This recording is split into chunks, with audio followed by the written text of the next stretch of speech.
ये एक पॉलिटिकल फैसला है।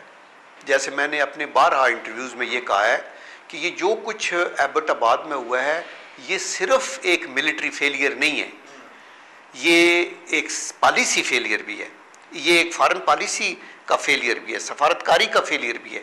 चूंकि आप जिससे गुड्डी गुड्डी हैं, खंड खीर हुए हैं, उसी ने आपको किया है, तो आपकी पॉलिसी क्या है, आपको रीथिंक करना है। तो ये कमीशन कौमी कमीशन होगा जो देखेगा।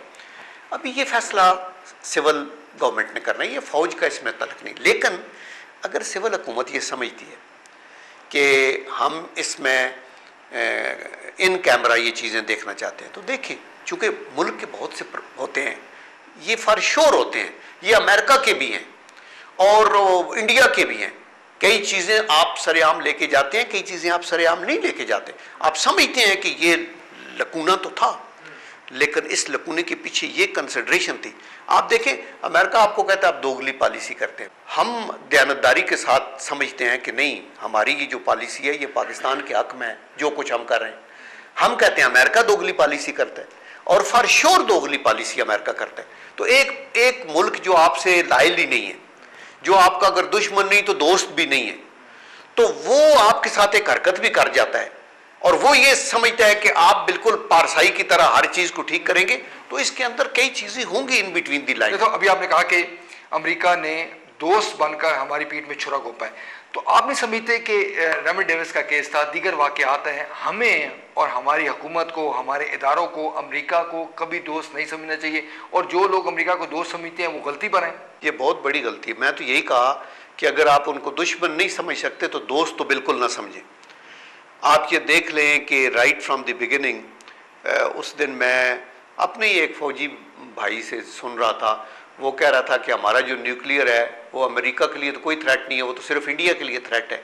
तो मैं हैरान हो रहा था कि भाई अमेरिका के लिए तो थ्रेट नहीं है, लेकिन इसराइल के लिए थ्रेट वो समझते हैं, आल्दो हमारा तो कोई इंटेंशन नहीं है इसराइल के लिए।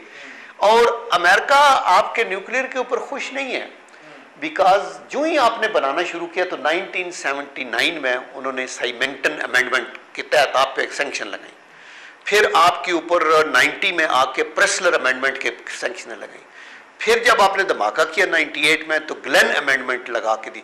तो इसका मतलब है कि राइट फ्रॉम द इंसेप्शन उनको ये आइडिया नापसंद है, और अमेरिका को इसलिए नापसंद नहीं कि आप न्यूक्लियर गोला चला देंगे अमेरिका के ऊपर, वो यहूदी डोमिनेटेड एक सोसाइटी है और हर की पोस्ट के ऊपर यहूदी हैं, मीडिया में भी, इकोनॉमी में भी, ब्यूरोक्रेसी में भी, पॉलिटिक्स में भी, सेनेट में भी, और वो चाहते हैं कि ये इनका उधर ही दबा के रख दो।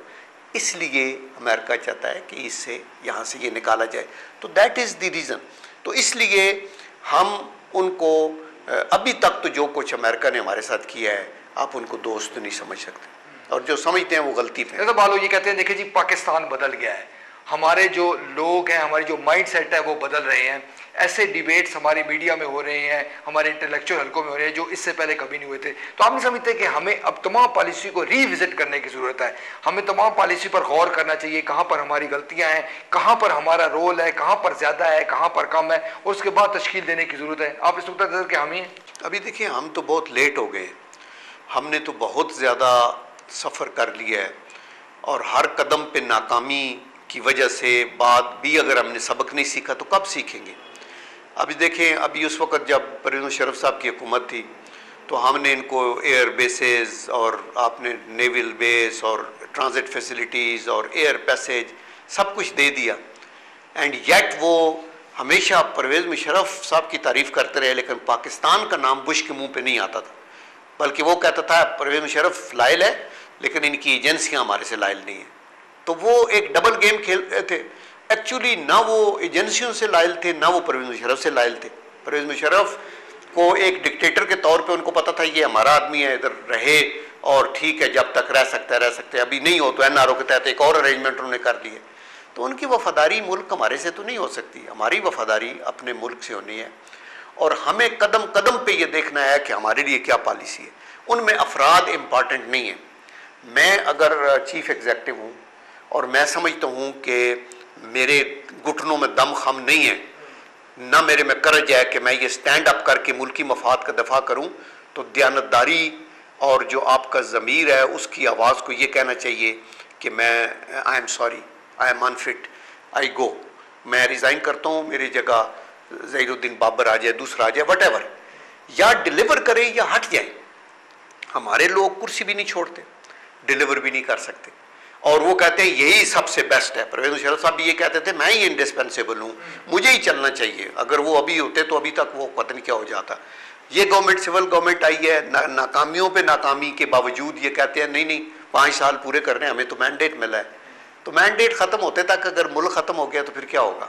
तो इसलिए विद इन दी कॉन्स्टिट्यूशन, आपके आइन के तहत, और इसमें सब पार्टियां अपोजिशन वाले भी वो सब इन्वॉल्व हैं, जो कि सूरत हाल अगर ख़राब है तो टोटल इलेक्टेड लोग हमारे जो हैं वो they are to be blamed, खा वो अपोजिशन में है खा वो गवर्नमेंट में, कि वो डिलीवर नहीं कर सके, और डिलीवर नहीं कर सके और रिज़ाइन भी नहीं करना चाहते। तो ये सिचुएशन को हमें चेंज लॉन्ग अगो करना चाहिए था। तो अभी तो टोटल पॉलिसी का जो है ना आपका पूरा सिस्टम, उसको आपको देखना है कि अमेरिका से ताल्लुकात किस हद तक क्या रिविजिट करें, कॉन्ट्रैक्ट क्या किए हुए हैं, रीजनल पॉलिटिक्स क्या है, Afghanistan, India, Iran, Russia, China, ये सब कुछ देखना। साहब हम यहाँ पर मुख्तसर ब्रेक लेंगे।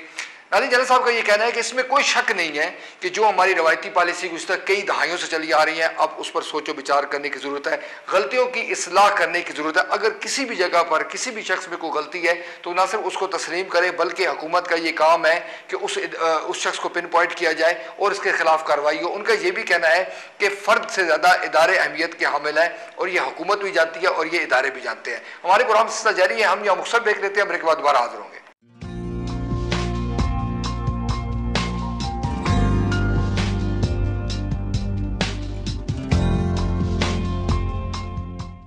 नाज़रीन, वेलकम बैक।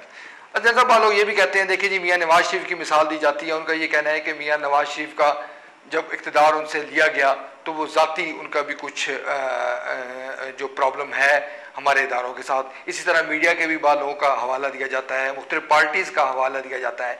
तो आप नहीं समझते कि इस वक्त बाद लोग जो ज़ाती उनका बोझ है या ज़ाती उनका कोई प्रॉब्लम है, वो इस वक्त उसको कौमी नाम देकर इदारों के ख़िलाफ़ एक माजराई किसी कैफियत उन्होंने इख्तियार कर ली है। ये कितनी ख़तरनाक सूरत हाल है कि आप अपनी ज़ाती जो प्रॉब्लम है उसको आप कौमी इशू देकर इदारों की तस्दीक करें, इदारों के ख़िलाफ़ एक मुनज़्ज़म मुहिम शुरू कर दें।